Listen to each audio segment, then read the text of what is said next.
Welcome back to Disputes of Perspective. I'm Adam Massara, a partner in the Denver office of Reed Smith, and I have another special guest with me today, Ricky Patel, counsel at Ackerman, also an entrepreneur and just a deep soul. Ricky, welcome to the pod. Thank you for having me on, Adam.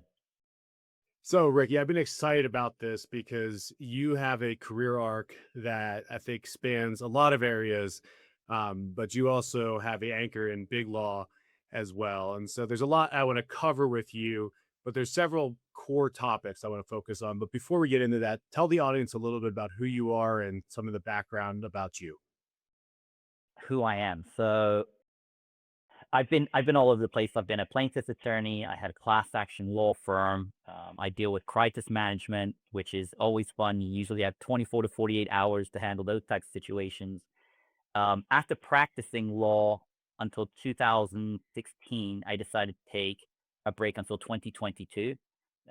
Completely burnt out, and in 2022, Ackerman brought me on as op counsel. And so I'm getting a chance to now have some fun in big law, work on some cases I wanted to work on, and see the other side from when I was experiencing plaintiff litigation. All right. And when you say obviously you've had this, this period of time where you took a beat away from law and then came back into it. Uh, how did you reapproach the practice of law after you took a beat off? Yeah, that's not easy to do. So, number one is the reason for the break. So I was 27 years old when I had my first class action. That was the BP oil spill. After that, we had three other class actions. So when you hear about people typically saying that they burn the candle on both ends, I burn it on all four. So I got to the point where I wasn't having fun with it. I was exhausted all the time. And Adam, this is something that I think brings myself and you together. Is focusing on being mindful. There's this phrase that people use today, which is no days off. And I think both of us understand that yes, some days off, you really do have to make sure you've got this nice balance. There was no balance back then. It was just work as hard as I can and try to accomplish as much as possible. So during that break, the pendulum swung the other way. I shut off my emails, communication, and focused purely on health. So that was nutritionists, trainers, mindfulness, meditation, yoga, all the things that I never knew anything about to kind of ground me, bring me back. And I spent probably about 90% of my time in the philanthropic world, so the charitable world. So completely away from sharpening our knives in court to going there. Now, getting back into it was interesting because a lot of things change. You have obviously new rules of civil procedure, new e-discovery, what's happening in the law, changes with technology, all of those things happen. But it was fine because when I came as off counsel, it wasn't like someone was throwing me in the deep end saying, okay, now go back at it. So it was baby stepping back into it. And it took probably about 3, 4 months. It's kind of like riding a bike. So 3, 4 months, and then I felt more comfortable with getting right back into it. So let's talk a little about the pre-pause and some of the work you did. So you mentioned BP. Explain a little bit more about what you did with respect to that class action matter. Yeah, so BP was wild because we had, prior to the class action filing, we had a facility which provided payments to individuals impacted by the oil spill on a methodology. Now, there was no methodology in the beginning. Um, People were scrambling to figure out. It was like you knew that there were damages, but what were the actual damages? This was something that was unseen. People often try to compared to Exxon Valdez, so this was a completely different beast. So where I came in along with my partner, so I was 27, my partner was 26 years old. We represented hotel owners from Key West all the way through McAllen, Texas, so the entire Gulf Coast. 99% of the clients we had were Indian Americans with the same last name as me. I wasn't lucky enough to be in their hotel club, but I did have the same last name, and they saw that I could relate to them, not just in the legal capacity, but also with our backgrounds and what our goals were.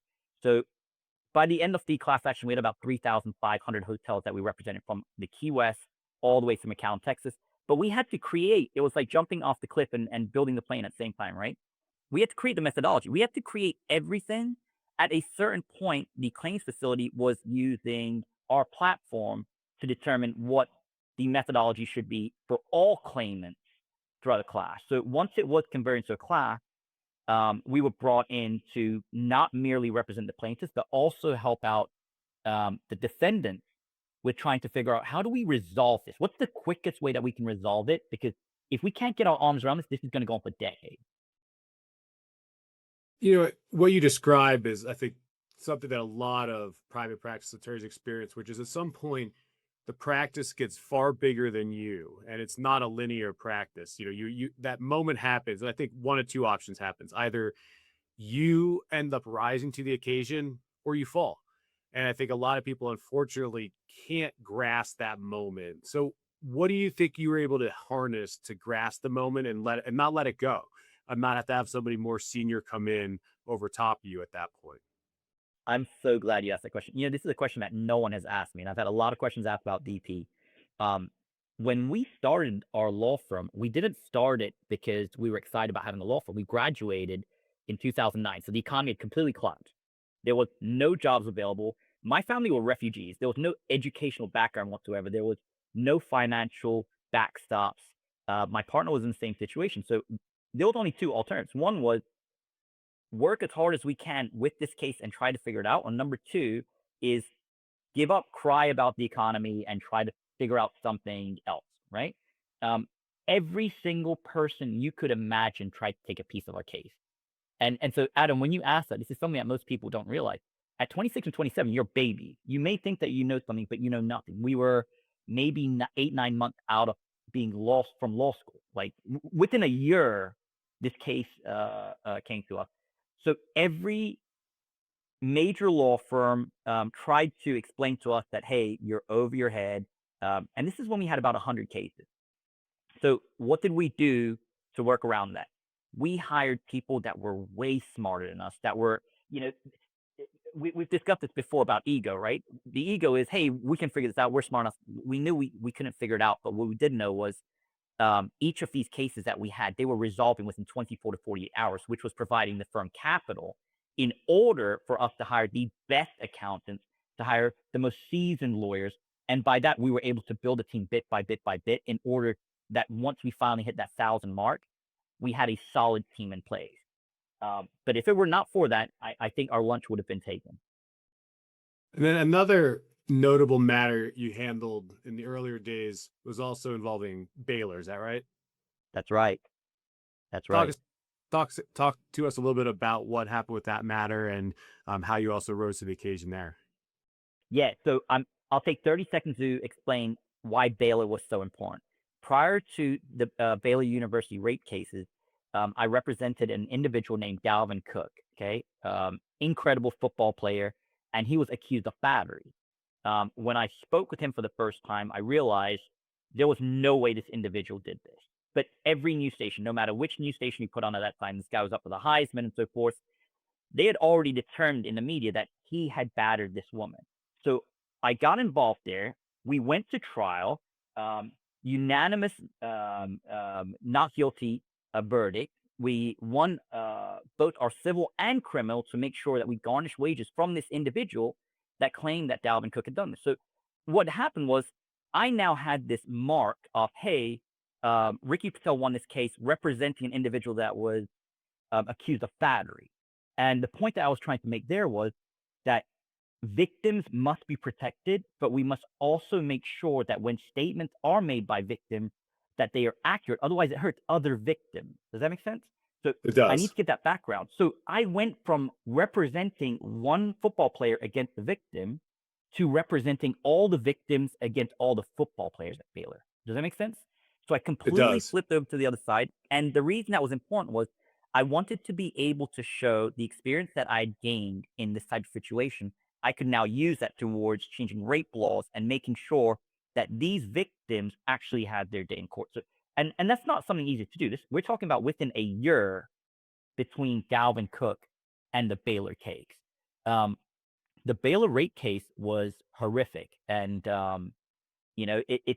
it's one of those things that you can be a great lawyer. Okay, you can really be a great lawyer, but this was the first case that pierced through this barrier that I have. I have a very big barrier around me of never letting these outside factors come inside. Myself, my family, what I'm doing outside of working hours. but there were 42 rape victims. I represented the whistleblower. So I was perpetually listening to these stories, and they'll start giving you nightmares. They'll start like really messing with you quite a bit. But you've got to still be able to take that out of focus, not allow emotions to completely come in, and handle the case in the best interest of them, not so much in this anger that you have inside of you. So Baylor was very, very important for that reason of showing, hey, there's two sides. Number one, if something has occurred, you must make sure that you receive the justice that you deserve. But number two is if you are stating something happened, you've now placed yourself in a position where if you have lied or done something else, it's going to hurt all the other victims. So I think both those cases together really help complement each other. I think it's an interesting point you raise about how you've got to lean in and feel the feelings, because if not, you're not the appropriate vehicle for your clients. But you have to have that unique balance of objectivity in the process as well, which is a challenging balance, I think, for everybody to achieve, no matter what type of practice you're in. With that kind of backstop in mind, though, how do you check yourself to make sure that you're an advocate but not a cheerleader? One of the big things I would say is we speak about ego quite a bit, right? So it's making sure to align my ego with the client's outcome instead of the resume, right? Instead of I've got to win this, I've got to make sure that I get this verdict. It brings it back to what is the purpose of this? What is the reason that I'm in this? That is the core question. And you got to keep peeling the onion. Sometimes you think you have the answer, but you've got to keep peeling away at it. That's the only time that you get to the point of I've got to remove the noise. Adam, you know what I'm talking about, the noise. When you're in this type of position, there's all types of noise of things that may seem like they're important where they may not be. When dealing with a case of this, that is a high profile case that involves the lives of these individuals who've already been taken advantage of. There's so much more heightened security over there to make sure that you are taking care of them, not dragging them through something that they do not need to be involved in, but at the same time making sure that you provide them the justice that they need. So you've got to remove all the noise. That's the key to it. But if you are not prudent enough to even realize what the noise is, you'll never be able to get that level. You've got to first be able to notice what is the noise around. Now, back to Delvin Cook for a second. You mentioned, you sat down with him and you felt he was innocent when you had that. How are you able to get so real so fast with him? Yeah, it's wild what happened there. And by the way, everything I'm telling you is this has all been published on the news. Every article. This this case had to be a public case because we had the prosecutor, we had everyone on the news already making their case, already stating that they were the judge, jury, and executioner in one stand, and made the rules before we even had a chance to even enter into discovery. Okay, how did I know? When you have a client that is very, very quiet, oftentimes you don't know what they're thinking. Galvin was an individual who was very quiet. He didn't say much. I asked him if any of these accusations were true, and he just said no. And that was it. And so in the beginning, I was like, I don't know, something doesn't sound right. And so I spoke with his grandmother, his father, who passed away now, and other people who were on the call. And my first instinct was, I don't think I'm going to touch this case. I think I'm going to provide someone else. And right before the phone call ended, Dalvin made the statement, which still resonates to me today. And he said, "Sir, if you look around at where she's talking about, there has to be a camera. If you can just find one camera, you'll realize I never touched that woman." That was the moment where I said, no one would say that. No one would push me to look for these cameras and so forth. Do you see what I'm saying? And that was enough for me to get involved. And what we did was we placed all of our class action resources into this case. Like there was no stone that was unturned. We had homeless people that were giving us testimony. We had, everything you could imagine painted the picture. And eventually we were able to get the story from, the alleged victim, who told us what happened there. Now, going back to the ego piece, the unique challenge for litigators, I think, is the reward and the thrill of trial is exceptional. And that's something that some people don't lead into, but when you taste it, there's nothing more enjoyable in life. Right. There's a unique balance there where a high profile case is absolutely going to serve your ego one way or Right. the other. And you are absolutely banking credit on that relationship. How, and especially in Cook's situation, how do you balance what is serving your ego vis-a-vis a high profile trial versus what's serving the client? Yeah, so there's 2 things to it, and I'll tell you this, the way how I think about it is probably different from most people because number 1, Adam, that was the first and only criminal case I ever had. So I want you to put that into perspective first, okay? I had never been to court for a speeding ticket before. So at this stage, I'm in there for a criminal case. And the way how I looked at it was not so much if this goes in my favor, I'm going to get so many more cases. It was the antithesis. If this one criminal case goes south, it's going to tarnish every good that I've been able to do in my legal career. And people are going to look and say, hey, why were you in this case to begin with? So I kind of walked in there like I do with a lot of things, which was I have to be overly prepared. Like there cannot be, I cannot treat this just as a case that, okay, once I'm done with it, whatever the results are, I continue on. This had to be a sweep. And why it had to be a sweep is because number one, for the rest of my client's life, he's either going to be known as someone that battered a woman, or he's going to be seen as as being taken advantage of, like many other sports athletes out there, and that they weren't settled. Where whenever there's a settlement in these types of cases, people always assume power, money, and so forth. I needed a jury to vote on that. So in my mind, it was what happens with this case. If I lose, people are going to judge me for a bit, but I'm still going to have my law license and I'm going to still be able to practice and I'll build back. But he's always going to have the stamp on him of a person that battered a woman when he did not. Does that make sense? So Does. that was the big part of it was not so much the okay, what's going to come out of this. It was the downside so huge here that there are certain cases that people take. They represent defendants. You and I know them, and these are horrific cases. But by them being on the main stage, they will get tons of cases back. They don't need to win it because there's sometimes cases you cannot win. You can mitigate. Correct? That was not this. This was one of those that if I'm unable to show unequivocally that this individual did not do this, I'm secondary. But primarily, this individual, he's kids, he's family, he's fans. Everyone's going to look at him as you battered this woman. That was the peak of motivation.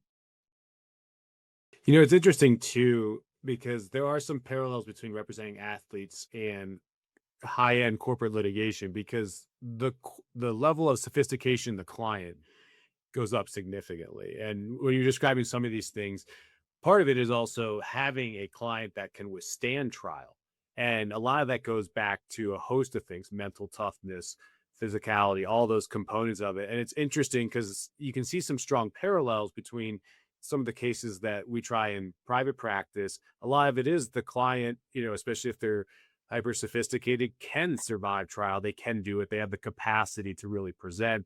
I would think there's a fair amount of parallels there as well with some of the athlete clients you represented over the years. Yeah, absolutely. And you nailed it once again. Is it's not just about if the attorney is prepared; it's if the clients are. I had one class action that was it was such a great class action, and what ended up happening was I think we had 9 or 10 named plaintiffs in that matter, and it was a hotel matter. I won't say which hotel brand it was, but it was a hotel matter. And what ended up happening was um, the defense, and I respect. Listen, whenever you have opposing counsel that gets creative, I respect it. I may not be happy because it's impacting my client. Right as we were at class certification and we were about to get class, I could feel it. Everything was going in our favor. The hotel franchise went ahead and looked at their franchise agreements with the franchisees, and they started going after things that they normally would never go after these hotel owners for. Some of them it was like, hey, by the way, you never updated the indoor corridor to outdoor corridor, outdoor to indoor, and they started hitting these individuals with fines. And the thing is, we could go with retaliation arguments and so forth, but at this point, clients were rattled. They were completely rattled before we even had a chance to go into the substantive nature. When that happened, they were like, "Get us out! Like we have to. This is going to impact." That was the moment that you realized, like, you could trust me as your lawyer and understand that you will be safe. Okay, you will be safe. But the fact of the matter is, as a lawyer, do I want to take someone into the situation who it may not be in the best interest for them? Maybe this impacts their family. Maybe this impacts their health. Maybe this takes them to a place where they were not capable of being and that they shouldn't be. So even though I understand the direction and navigational course of where this goes, and that there was nothing uncommon about what happened here, these individuals weren't ready for it. And so what happened was we had to wind down the class. There was no more class action. It never moved forward after that. It's an interesting point you raise. I mean, I think at the highest level, you need to be a gatekeeper, sometimes for your own client, because sometimes they either tell you they're ready and deep down inside they're not. And then you've got optionality. Either this is what it's going to take to get you ready, or we're going down a different path. But I think that all kind of leads back to our same theme here, which is a bit of killing the ego, which is we know that there's a gratification from us to be able to take the case all the way to get the biggest outcome. But that's also somewhat of using that gatekeeping function we as lawyers do. But I think the upside, though, is when you do open that gate, you've got both a client and a lawyer aligned. And I think that's where you get your best outcomes as well at trial. I agree. I agree completely. When that happens, it's music. It's absolute music. But you do have to have someone. Number one, the lawyer has to be proficient. But number two is you have to have a client who can control their emotions and understand we're in the tunnel right now. We just have to keep going through this. And when we do, we'll be able to get the outcome that we desired, right? Um, Now, there's obviously moving pieces around, but if they at least give you the trust, um, you can really create some beautiful music with that. I want to go back now to after your break, you go back into private practice. So now we're back to 2022. And what I want to focus a bit on is scaling practice, because that to me is a challenge that all private practice attorneys face. But you had a unique, I think, experience of sort of how you walked into larger law firm private practice. So walk me through how you approached private practice when you had that second shot at it, and how you've approached the scaling of your business there. Yeah, so that's interesting. So number one, before before I arrived at Ackerman, I still had clients calling me up all the time. Remember, because we just that first BP oil spill case, we had 3,500 hotels. So these are most of them are high net worth individuals that own these hotels. Anytime they had a problem, no matter what it was, whether it was creating a will or litigation or someone suing them or them suing someone or whatever it may be, they called me up because this beautiful relationship was created where we were able to help them out in a very difficult time. So anytime cases came in, I would refer them out to friends. And the problem that happened with that was number one, I never took referral fees because I hoped that my friends could just handle these cases without me being involved. But then the clients would call me up as like a second opinion on what these individuals are telling them. So now I'm pretty much doing pro bono for all these years, right? Just kind of walking them through and explain to them that look, they're with very proven counsel and they should trust the work that's happening there. So as I came over to Ackerman, one of the big things was I had this massive book of business that I've never actually tried to extract what else is in there. And so I started reaching back out to a lot of the hotel owners and restaurant owners and so forth, and started asking them, what else do you need help with? And this led to major white collar cases. It's led to like a ton of different stuff. But in addition to that, I also went to every board that I sit on. So I sit on the law school board, I sit on Make a Wish board, I was the chairman of the Nicholas Children's Hospital. All of those boards that I sat on, I would reach out to colleagues there and ask them, if you ever need anything, call me. I'm not going to charge you. Okay. Now, why this is important is anytime that there is this thought process of calling someone at big law, you're going to get this monstrous bill before anything even happens. So I kind of nixed that. It's a J curve, right? Okay, so I'm going to spend a few hours of my time and maybe not get those billables in there. But I built this relationship. I've either guided them on if the direction that they want to go is sound or if they need to go a different direction, which may not be the legal area. Okay. Once I created that relationship, we can move forward. And so I've had cases coming in that number one, I don't have the experience in. So especially white collar. So a ton of like PPP fraud, people whose like bookkeepers were filling out documentation. These were, corporate entities. So in order for me to scale out, I had to once again look through, the firm that I'm at and say, who are the best people to possibly work with me on these matters? And so the benefit of it was I have the trust of the client. The client knows I would not guide him the wrong way. I have great counsel with me, but I get to do like a 101 course by being involved in those matters. So I got to be, I got to meet with Secret Service and everyone else in these like seriously high profile cases that were brought in. That was great. We still have a matter with the ABA, where I had to be involved between the ABA going after a Catholic law school, and I represented the Catholic law school.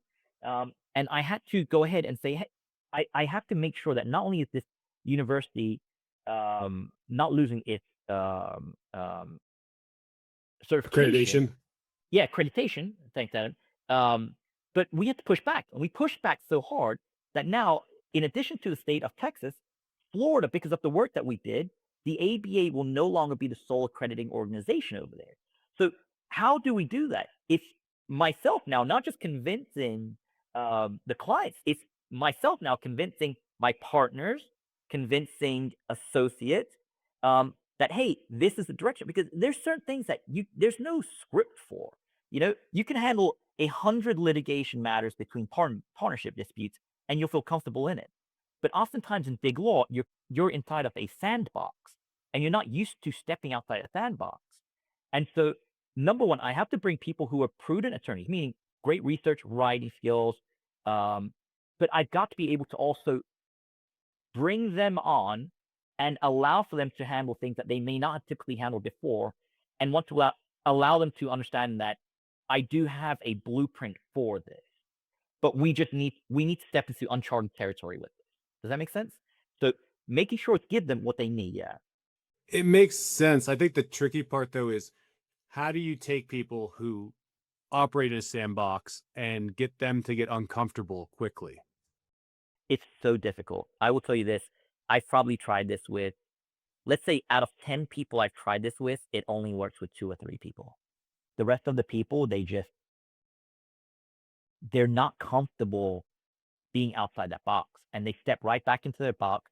But the ones who are, I stick with, and I feed them tons and tons of business because I know they'll figure it out. Does that make sense? Um, it's not like sending an immigration attorney to handle a tax matter. I'm talking about we're still within the rules of civil procedure. It's just we have to get a lot more creative. We can't always like one of the things that I love using, my favorite tool is the proposal for settlement. Okay. I love using that. I'll wait 90 days and I will hit that because at this point now I can go back to the client, say in 30 days, if they haven't accepted at least all the attorney's fees that you're putting up there, I should be able to get them back. Okay.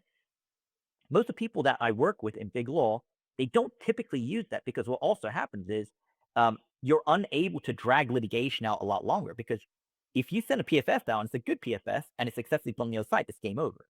Okay, so Right. billables can cut off there. So I love doing that because if I can win this matter for my client by using a PFS or a similar vehicle, they trust me once again. They know my goal is not just to keep squeezing them, but to build a relationship where they give me more business and they bring their friends to me, which happens every single time. Going back though, that elasticity, that's something that's taught well before law school. What do you think created that elasticity for you way back in time?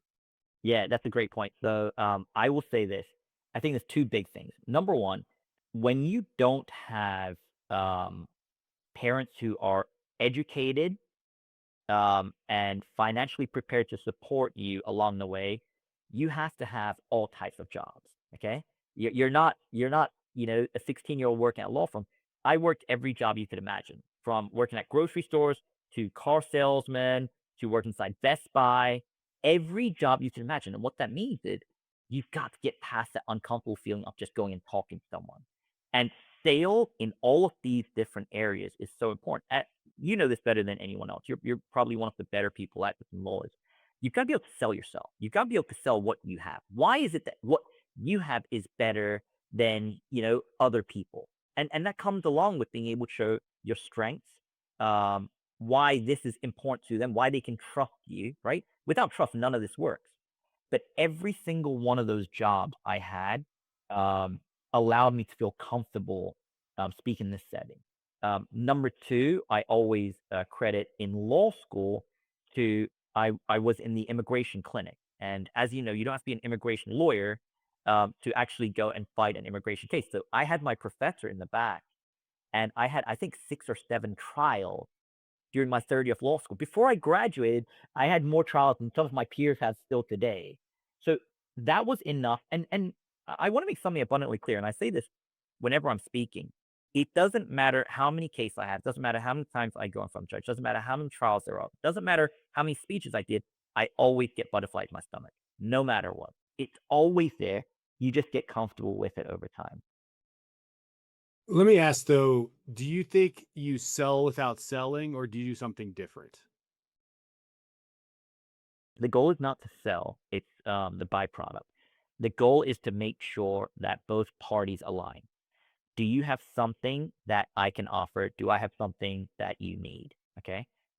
So if you can have all the money in the world, but if you really do not have a good case, what I mean by good case is one that not only you're going to be successful with, but that you're going to be happy with what happens at the end of the road once we've gone through this. You know how it is. It when emotions are high, um, Adam, I need you to represent me. This has happened. This has happened. We're going to go after them. Okay, that's great until a third, fourth month of fillables come out, right?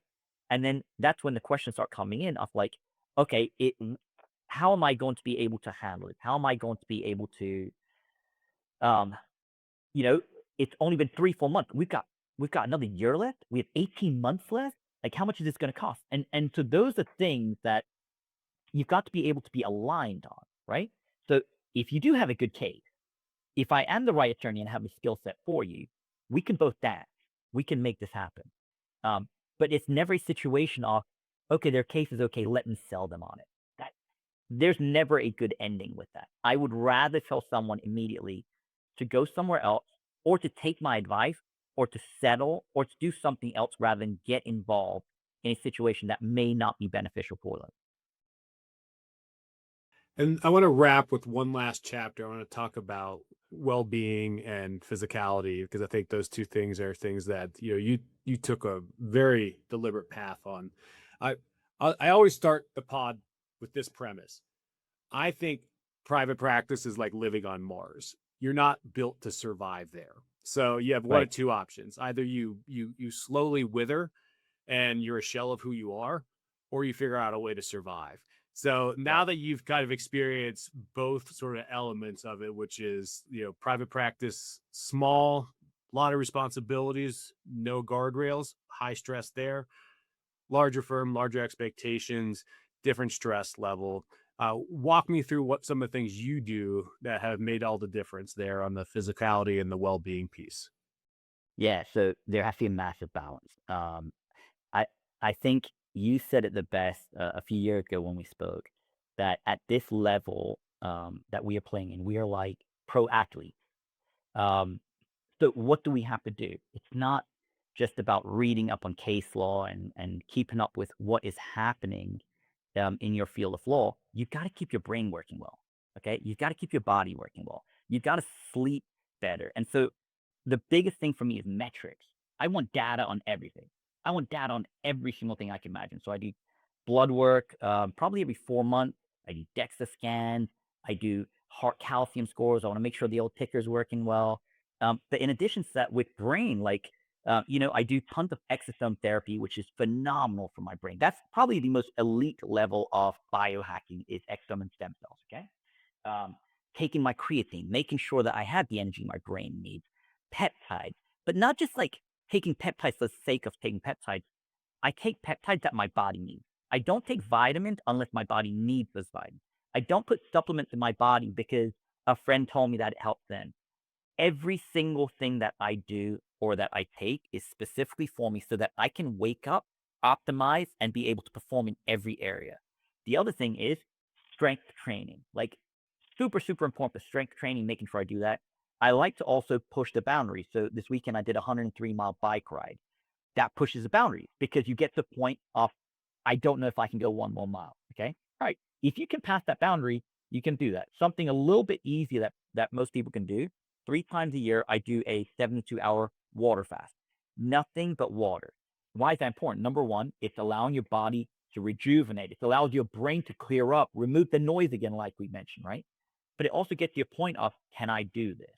When you get past that, you're automatically in this zone that most people are afraid to go into.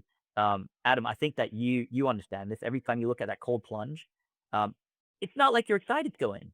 You don't look at a cold plunge and say, "Ah, I've been looking forward to this all day." You just know that when I finish this cold plunge, it's gonna be worth it. It's gonna help me out mentally, physically, and so forth. But the mental part, especially about the cold plunges, if you can just calm yourself down in that situation, no matter how stressful things get in law or any part of your life, you can go and regulate. You can go ahead and regulate, and that's where the magic happens. I think the interesting thing, people always look at markers of how much to invest in your health. And I think the reality is it's woefully less than it should be. I always like to ask this question too. What percentage of your income do you think a person should invest in their health and well-being?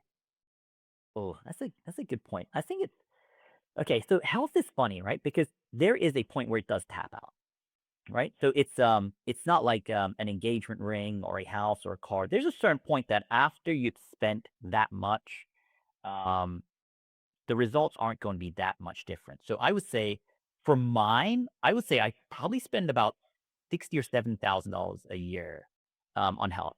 Why that's so expensive is because exosomes and stem cells are very expensive. Okay. Besides that, if you think about it, you want to do function health, which is about $500 a year. That gives you 2 blood work panels a year, full blood work panels. So you literally can go to any lab within a mile and a half of you, and it measures exactly what's happening through your system, your body, cancer detection, all these things. And then it measures 6 months later if you've changed anything, how has your diet changed things and so forth. So let's just put $500 a year, okay? Um, for your gym membership, try to find a way that you are getting your cardio in, that you're doing strength training, maybe even get a class pass. Like if you don't want to buy all these membership, get a class pass so you can switch it up. For men, this is where men drop the ball. Pilates. Women have been doing Pilates forever, and it's like almost like the sacred place where they go to get away from the guys. But I go with my wife, and we do Pilates probably 2, 3 times a week. And I will tell you this: that workout for the core and micro muscles, everything. These are small memberships. Now, where does it start getting a little bit expensive? Peptides. So peptides probably cost maybe $1,000 a month. And all the things I'm saying, you don't have to do all these. The simple thing is going for a walk for 30 minutes is a big change. Like I explained, I have these Instagram account that I created called the Healthy Lawyer. And I just throw all this information on it because for my friends, instead of me explaining to every single person every procedure and protocol that I do, go on there and find one thing that you want to try. You actually shouldn't be doing peptides and all this other stuff I'm talking about until you've gone through the bare core of like, what am I eating? How much sleep am I getting? If you're not getting 8 hours of sleep a night, like you've got to really start focusing on that, right? So the core part of this is don't think so much about what percentage of how much I'm making should I apply to this. Do a comparison. Draw 2 pieces of paper, and on 1 piece of paper, say, how much am I spending on going out and drinking? How much am I spending on, doing all these other things? And then pull on a piece of paper and say, how much of that can I allocate? Instead of spending, $1,000 on alcohol a month, maybe I spend $500, maybe I spend 250, whatever it may be. Instead of spending, a couple $100 on coffee, how can I go ahead and put that towards something else that'll give me energy? Move that around if you're unable to have the finances to be able to do it. If you do have the financial ability, start looking at, functional doctors. Don't just go to your doctor. The typical MD's goal is to make sure that when you're sick, they provide you something to help your body. There is a time and a place for Western medicine. Like if I get in a car accident or I break a bone, I want the best doctors to help me out with that. But besides that, I want to be able to stay healthy by doing all the protocols I'm taking. If you're going to do supplements, don't take a 1-day vitamin. You have no idea what that's doing. Like, actually take this test, the $500 test I'm talking about. And if you can't take the $500 test, go to your doctor and just get some blood work done and find out what you're deficient on. Start with the bare basics. But um, I I I think that when people actually look, Adam, I'm sure you've heard this before also, where someone's like, "Oh, I can't believe that you spent $12 on a green juice, and it's like, how much do you spend on a tequila shot? You know, it's that core of finding out how much to allocate for health and how much to make sure that things that may not serve you, you reduce down a little bit. On the mental side, I think even as things get better and you regulate your body and your mind easier, we all deal with intrusive thoughts. We all deal with these setbacks. What are some of the things you do for a quick reset on a daily basis to get you back in the right spot? Yeah. So, and number one, I don't get out of bed without doing a full body scan. I refuse to get out of bed before doing that. So, alarm goes off. I'll go ahead, turn the alarm off, and I take a moment to literally go from the top hair all the way down to my toenails, and I literally thank every single part of it before getting out of bed. It doesn't matter what's happening. If there's a fire in my house, I'm doing my scan. But it allows me to start the day by grounding, starting with something positive. No social media or anything else in the morning when I wake up. I don't want anyone's outside energy, but I have to do that. Now, if you want to do one level above that, I do breath work. Okay. It doesn't have to be that long. It can be 5, 10 minutes. It once again allows me to regulate my body, ground, and get the energy I want. Adam, I know you've done breath work before, but when you do that, you feel amped up. Like you are ready. Um, so if you can do it, great. If you can't, that's okay. Even meditating. Let me give one piece of advice for meditating. People, they think about monks sitting under a tree for hours and hours and hours. You don't have to do that. Set your alarm on your cell phone for 2 minutes and focus on just breathing out. You don't have to focus on breathing in. You're gonna breathe in. Like it's so simple. If you just say, I'm only gonna think about breathing out, that is the easiest way that you could possibly meditate. Forget counting 4 and 8 and 6, and because then you start thinking about numbers and you start thinking about other things. Just focus on, I just have to focus on breathing out. Automatically, I'm gonna breathe back in. I don't have to think about that part. Once you start doing that for 2 minutes, you'll realize how quickly it went and how you start feeling lighter. And I started this with my kids when they were 2 years old. Since they've been 2 years old, they've been doing meditation and it allows them to ground themselves instead of to start spiraling. Interesting one too, and I agree. The simplest is best because then you won't give it up. It's Right, funny too, even if you put your tongue on the roof of your mouth while doing the exhale, it's amazing how it grounds you in some odd way that you can right. knock out 5 minutes of meditation, even for the person that's like, no, I've got all these bombarding thoughts, things like that. So I Yeah, agree with you. I think just the little bits help. And then at some point, you're like, you realize that box breathing is completely easy to do. And then you should super. elevate the holotropic and all those things. But I Yeah, agree that I think out of all the things I do, cold, heat, and breath are the three that if right. you do those every day, Yes. you're not going up incrementally. It's exponential on a daily Yep. basis. And they're all proven. All of those things are proven. This isn't some mumbo jumbo. All of those allow you to improve different parts of your body. Meditation is one of those things that I think is intimidating for people until they actually start doing it. The second thing is, the 21-day rule. Like, just do this one thing. Say, I don't have to do this for the rest of my life, but for 21 days, I'm going to go ahead and do this. The moment you just start doing that, you'll create this beautiful pattern and start realizing I'm feeling better. I'm sleeping better. My blood pressure may be lower. All these types of things start kicking. So it's not just about the the most expensive levels of where you need to be. The three things that you just mentioned, you can do that and you can really improve yourself. A cold shower. What does that mean? Take a nice warm shower at the end of it, turn that thing cold. That doesn't cost you any more. Just do it before. Once again, it helps you with mental agility, but it also has a ton of physical benefit. As we wrap today, if you're willing to share, do you have a mantra you currently are using? A mantra I'm currently using is I always use the phrase "time is of the essence" in two ways. Okay, we often use that in law, but I use that in my daily practice. Okay, I like to write this down. Time is of the essence, and I like to find out how do I place it into a bucket of family time that I'm making sure I'm doing enough with my family, with my wife, for my physical health, and something for purpose. And what something for purpose means is that may be for work, that may be a hobby, that may be something charitable, whatever it may be. But those four areas, I have to always make time for those four. If I give those four things, I have the perfect pattern. As you know, Adam, it's not the person that has the most money that is successful. It's the one that is able to have the most well balanced. And for me, it's those four quadrants. Well, Mr. Patel, that's all the time we have for today on disputes and perspectives, but I really appreciate it. And thank you for coming and bearing it all, which, that level of authenticity is deeply appreciated. But thank you. And I can't wait to see where it takes you in the next 15 years of your practice.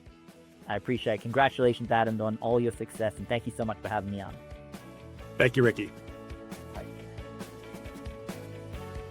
Disputes and Perspective is a Reed Smith production. This podcast was produced by Shannon Ryan and edited by Julian Bachman. For more information about Reed Smith's litigation and dispute resolution practice, please email disputesinperspective@reedsmith.com. You can find our podcast on podcast streaming platforms, reedsmith.com, and our social media accounts at reedsmithllp. This podcast is provided for educational purposes. It does not constitute legal advice and is not intended to establish an attorney-client relationship, nor is it intended to suggest or establish standards of care applicable to particular lawyers in any given situation. Prior results do not guarantee a similar outcome. Any views, opinions, or comments made by any external guest speaker are not to be attributed to Reed Smith LLP or its individual lawyers.